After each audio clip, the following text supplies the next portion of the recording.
bringing the light from the side, it really shows the sculpture of the hood, makes the car look really, really wide. So really happy. Also the color is incredible. No, it's really exploding on the screen. Fantastic.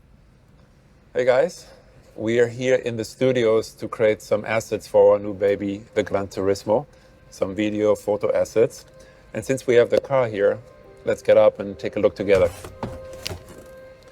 As you know, the GranTurismo is not just a nameplate for us, it's actually the philosophy of our brand, bringing performance and luxury together.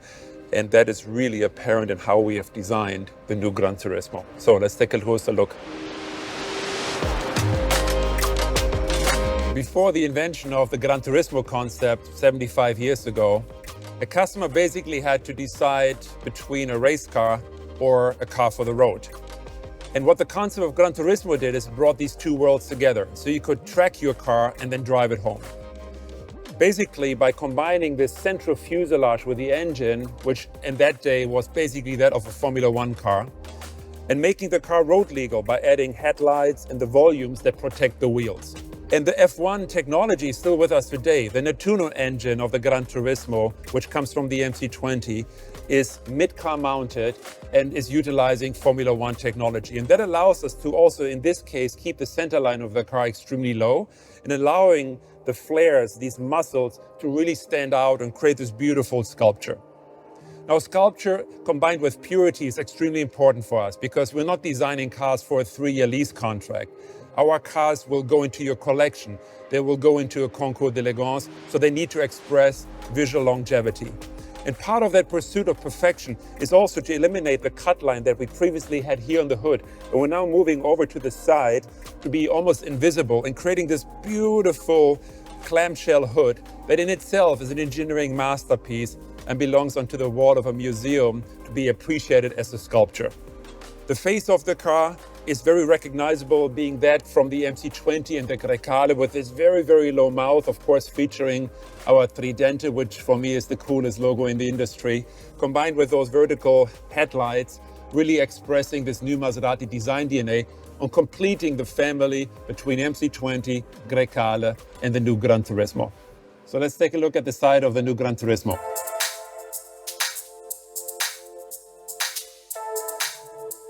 You can really appreciate the clean construction and the amazing proportion.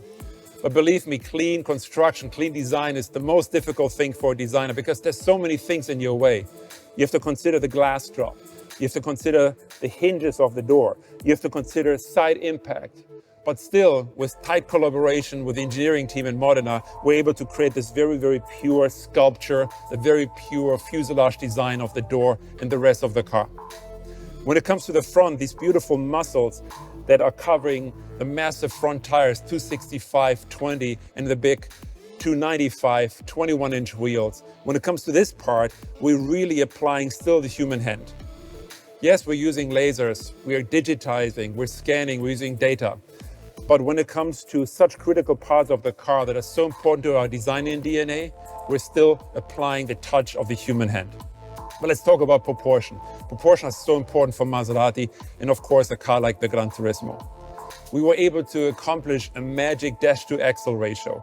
And this gets measured from the center of the front wheel to the cut line of the front door. This distance is what makes the proportion so magic. And we were able to achieve that together with the packaging engineers in Modena by putting the V6 behind the front axle, be able to create this beautiful long stretch sculpted hood.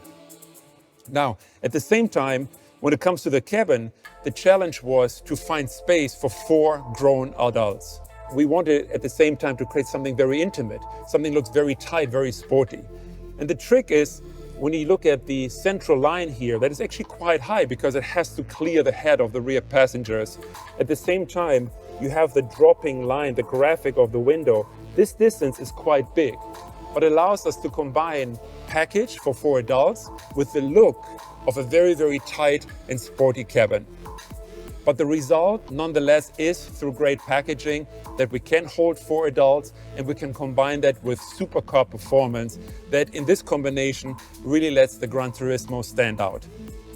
So I hope you enjoyed this little introduction to the Maserati GranTurismo, and I hope to see you soon on the streets.